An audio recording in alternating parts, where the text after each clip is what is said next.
Je suis très heureux de vous présenter les derniers souvenirs du roi Louis-Philippe et de la reine Marie-Amélie des Français, grâce à la confiance des descendants du dernier roi des Français. Cette vente rare est réalisée avec un grand spécialiste des Orléans, notre expert Xavier Dufestel. Cette collection royale témoigne de l'importance de l'héritage que reçut le deuxième fils du roi Louis-Philippe et de la reine Marie-Amélie, à savoir le duc de Nemours. Conservé jusqu'à présent par ses descendants dans les coffres de banques en Angleterre, il se révèle être les ultimes souvenirs des fastes de la table du dernier roi que connut la France, Louis-Philippe Ier. Louis-Philippe Ier fut le dernier roi des Français. Il régna sur notre pays de 1830 à 1848. Il décéda en exil à Clermont en 1850 et sa veuve, la reine Marie-Amélie, décéda en 1866. À la suite du décès du fils aîné du couple royal, à savoir Ferdinand Philippe d'Orléans, le chef de famille, après le décès du souverain, en 1850, devint le deuxième fils du couple royal, Louis d'Orléans, duc de Nemours. C'est la raison pour laquelle, au décès de la reine Marie-Amélie, ce dernier reçut en héritage une partie très conséquente des collections royales. Grâce à la confiance d'un des descendants du duc de Nemours, nous allons procéder à la vente aux enchères publiques d'une partie des collections qui furent celles du dernier roi des Français, à savoir Louis-Philippe Ier. Tout d'abord, nous présenterons un très rare ensemble provenant du célèbre service que commanda le souverain pour sa résidence de villégiature préférée en Normandie, à savoir le château d'Eu. Ce service à fond vert, par son luxe et son raffinement, témoigne de l'attachement que le roi Louis-Philippe avait pour le château d'Eu. Ces 250 pièces du célèbre service d'apparat du château d'Eu s'avèrent véritablement le plus important ensemble jamais proposé aux enchères publiques en France.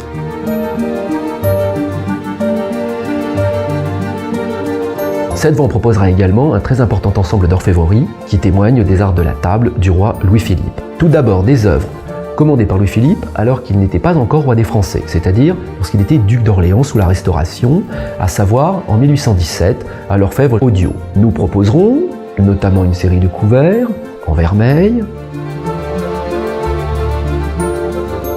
mais également des seaux à champagne.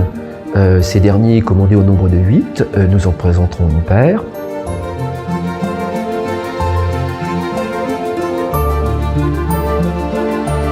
Nous présenterons également un des deux moutardiers.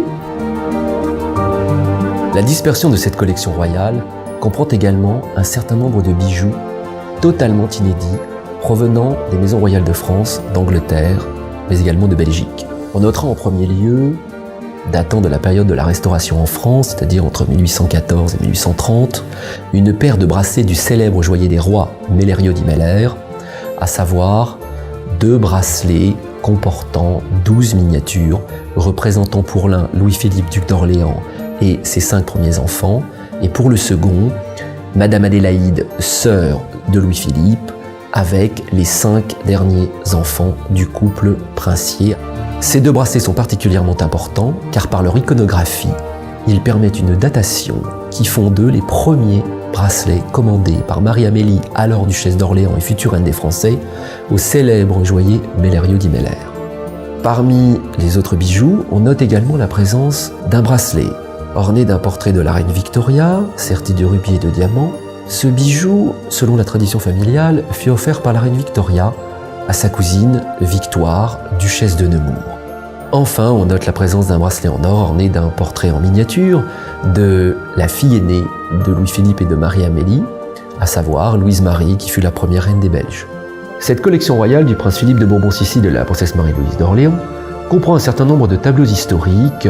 On citera parmi ces derniers un portrait du jeune roi Louis XIII, d'après Pourbus, mais également un certain nombre de tableaux au nom de la maison royale de Bourbon-Sicile, à savoir une paire de portraits représentant le roi François Ier des Deux-Siciles et sa seconde épouse, la reine Marie-Isabelle, par Dubois de Raonnet, la souveraine étant représentée dans les jardins du palais de l'Élysée, alors résidence de la duchesse de Berry. Je vous donne donc rendez-vous le 10 novembre à l'hôtel Le Meurice pour découvrir ces splendeurs.